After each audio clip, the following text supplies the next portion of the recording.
कृपया ध्यान रखें कि इस चैनल में सभी की सभी जो जानकारी है वो शैक्षिक और शुभकामनात्मक उद्देश्यों के लिए है। इस यूट्यूब चैनल में प्राप्त किसी भी जानकारी को वित्तीय सलाह, कानूनी सलाह या तो व्यक्तिगत सलाह के रूप में नहीं लिया जाना चाहिए। चीन दोस्तों, ब्राजील कांग्रेस जो गवर्नमेंट है वो क्रिप्टो करेंसी के ऊपर हावी टैक्स लादना चाहती है। हावी से हावी जो लेवी टैक्स होता है वो इसके ऊपर लगाना चाहती है। फिलहाल हम टैक्स के बारे में बात करेंगे तो ब्राजील का क्या प्लानिंग है। तो आने वाले टाइम के अंदर ब्राजील का ये प्लानिंग है कि जो इंटरनेशनल जो एसेट होता है, मतलब कि इसके अंदर क्रिप्टो करेंसी भी आता है, इंटरनेशनल जो ट्रेडिंग प्लेटफॉर्म कुछ भी है, उसके अंदर ये उम्मीद लगाई जा रही है कि 6000 ब्राजीलियन जो करेंसी है, मतलब कि $1200 जो बंदा एक साल का प्रॉफिट बनाता है उसके ऊपर टैक्स 00। ये कुछ लिमिट से $1200 तक यहाँ पर 00 टैक्स लगेगा।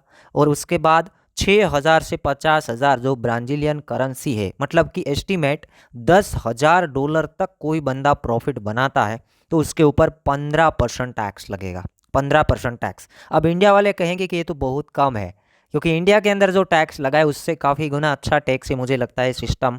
क्योंकि 15% जो टैक्स है उन लोगों को लगेगा जो $1200 से ऊपर कमा रहे और $10,000 तक कमा रहे, उन लोगों को 15% जो फ्लैट टैक्स है वो लगेगा। और आगे इसने बताया है कि अगर $10,000 से ऊपर कोई बंदा जाता है तो उसके ऊपर 22.5% है वो टैक्स अप्लाई होगा, और वो आने वाले टाइम के अंदर। अब यहाँ पर ये तो हो गया ब्राज़ील के बारे में बात कि ब्राज़ील के अंदर $1200 के ऊपर टैक्स नहीं है। बट $10,000 तक, मतलब कि 1200 से ऊपर $1 भी चला जाता है, वहाँ से $10,000 तक 15% टैक्स, और उसके बाद $10,000 से ऊपर जाता है उसको 22.5% टैक्स लगेगा। ब्राज़ील के कुछ एक्सपर्ट का ऐसा कहना है कि ब्राज़ील के अंदर कुछ टाइम से कंटिन्यू बूस्ट मिल रहा है क्रिप्टो बिजनेस के अंदर, नए नए एक्सचेंज आ रहे हैं। उसके अंदर नेम देखें तो बाइनेंस और कोइनबेस का भी नेम जुड़ा हुआ है कि बाइनेंस और कोइनबेस के अंदर भी बूस्ट काफ़ी ज़्यादा है ब्राज़ील के अंदर। तो इन लोगों को एक रेवेन्यू का रास्ता मिलेगा, बट कुछ लिमिट है इस टैक्स के अंदर, उतना ज़्यादा नहीं है जो इंडिया के अंदर है। अब इंडिया की बात करें तो इंडिया के अंदर ब्लैंकेट बैन है क्रिप्टो करेंसी, मैं समझूँ तब तक, क्योंकि क्रिप्टो के ऊपर, सेलिंग क्रिप्टो के ऊपर 30% टैक्स, फिर आप एयर ड्रॉप से कमाओ, ट्रेडिंग करके कमाओ, कैसे भी कमाओ, 30% टैक्स पर ट्रांजैक्शन, 1% टीडीएस, और कोई सेटअप नहीं। अब सेटअप नहीं इसका मतलब आप समझ नहीं सकते हो, यहाँ पर पूरा पूरा कैपिटल खाली वाली बात है। ये तो कोई भी बंदा लॉस कर देगा तो उसका लॉस के ऊपर भी टैक्स कभी कभी पे करना पड़ता है, क्योंकि टैक्स उस तरीके का लगाए सेट ऑफ नहीं मिलेगा। आप लॉस करोगे उससे गवर्नमेंट को कोई फ़र्क नहीं है, बट कुछ एंट्री में आपने प्रॉफिट मार दिया उसके ऊपर आपको 30% देना ही देना है। तो ये बैन ही है, आप सोचिएगा खुद। और 1% TDS पर ट्रांजेक्शन, आप ट्रांसफ़र मारो तो भी TDS, सेल मारो तो भी TDS, विड्रॉ करो तो भी TDS, TDS ही TDS कटता जाएगा। हाँ, बाद में वो क्लेम हो जाएगा, बट प्रॉब्लम कितने हैं, आपको हिसाब रखने में भी प्रॉब्लम है, निकालने में भी प्रॉब्लम है।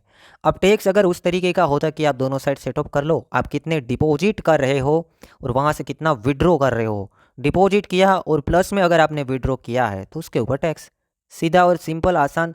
आप समझ रहे हो कि आसान हो जाएगा आपका कैलकुलेट करने में। अब इसमें तो सेटअप नहीं है। अब रेगुलेशन की बात करें इंडिया के अंदर तो अभी कोई क्लैरिटी नहीं है रेगुलेशन की।